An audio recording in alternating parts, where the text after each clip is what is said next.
Well, welcome. You're gonna die. So you've managed to find yourself as the main character in a thriller book. Yeah, that's right, you. You know, slightly older than normal college student trying to find themselves, struggling against the concept of what your parents want you to be and what you want you to be. But you don't know what you want you to be. College is supposed to help you with that, but no, it only gets you in debt.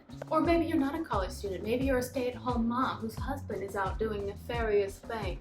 But no matter your situation, it is your situation now. Welcome to Thrillers. You're living your normal life and then wha-bam, you're in trouble. I hope you know what you're doing. I mean, you gotta solve who the killer is or coming after you, honey boo. Lucky for you, I'm in this book now with you. That's right, I am the supportive cast. I am the best friend who has the good advice in a thriller book. And good thing I'm with you. You've been living your entire life with bad examples on, or rather good examples on what not to do in a thriller mystery horror situation. Oh, you're being chased by a madman in your 2-story house? You're on the ground floor? There's the door right there. It's wide open. No, you run upstairs for some dumb reason, you ditz. You're trapped in a car with the murderer. Oh, time to use your cell phone to break open the window. Hey, genius, you needed that to call the police. You're supposed to use the headrest to bump open the window. So what the heck are you supposed to do? I mean, I'm your best friend in this situation. I do want you to live, unless I am the murderer.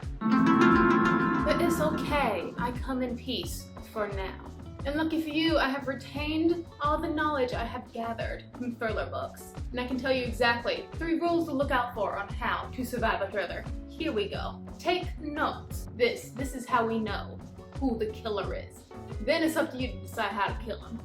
I prefer a Ruger. Very little kickback with those guns. The recoil ain't crazy, especially if you got noodle arms like me. I mean, look at that.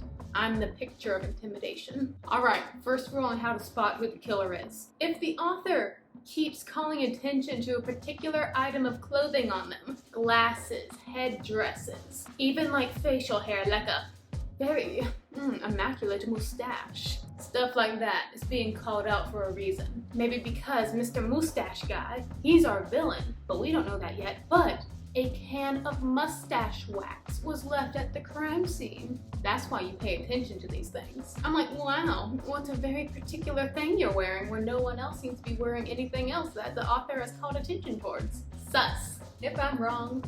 And if they're not the villain, they turn out to be another victim, you can identify them through that specific thing they're wearing. Rule number 2, if you don't see the body, they are not dead. There has been only one book where this was not the case, but that's one among like 100, including some movies. No, if you don't see the body, they're faking it. They're the villain. They're running around. They're sniping your people, stealing your jewels. He's climbing in your windows. He's snatching your people up. You know they're faking, and now as the main character, you need to make like a corpse and undertake, you know, like an undertaker, a mission to reveal this guy is the cretin who's doing the creepy stuff. But hey, what if this is a plot twisty book and you, the main character, are the villain? Yeah, you can fake your death, but that same rule applies. If you don't see the body, your victims ain't dead. Always make sure your victims are dead. You killed someone, it's time to get your butcher knife and just start chopping some arteries. Just imagine those sweet, delicate veins of salami. And my third rule on how to spot who the killer is in a thriller or mystery, it's always that character you can't keep track of. Because if you don't see them all the time, what are they doing in their free time? Probably some stuff your sweet southern grandmother wouldn't approve of. Actually, I know a ton of southern grandmothers who would definitely be for upright murder. Never mind. Oh my gosh, that would be a cool thriller if the granny did it. I'm gonna get writing after this. The Southern Knitting Club's Guide to Slaying Telemarketers. Coming soon to a store near you. Alright, back to business. We're about to die, you and I. We're in a thriller. Okay, but we know who did it because it's Mr. Sketchy Pants over here who's been missing from the book this whole time. Except for that one scene he was introduced in. But then he just like kind of wandered off. And he was mentioned every now and then, you know, so he's still technically in the book, but we've been keeping track of everybody else. Everybody else is on the up and up. This guy must be on the downy down. What's that thing? Keep your friends close and your enemies closer. Keep everyone close. Just tie everybody up with a lot of rope. No one will be able to kill each other. That's it. That's how we solve crime in America, in the world. Just tie each other up with rope. So repeat after me, the 3 steps. Number 1, if they keep talking about a certain article of clothing this character is wearing, they did it. Number 2, if you don't see the body, they ain't dead. They're faking their death.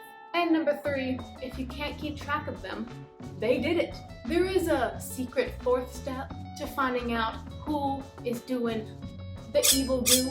It's just when the author's so bad at writing thrillers, it's blatantly obvious because they're dropping obvious hints. And that's how you can take your first few essential steps on surviving a thriller. I've given you the guide. Expose the perpetrator. Report him to justice. I, your best friend in this thriller, have risked a lot telling you this. And as best friends usually do in thrillers, I will sacrifice myself in a noble, bloody death to give you time to escape.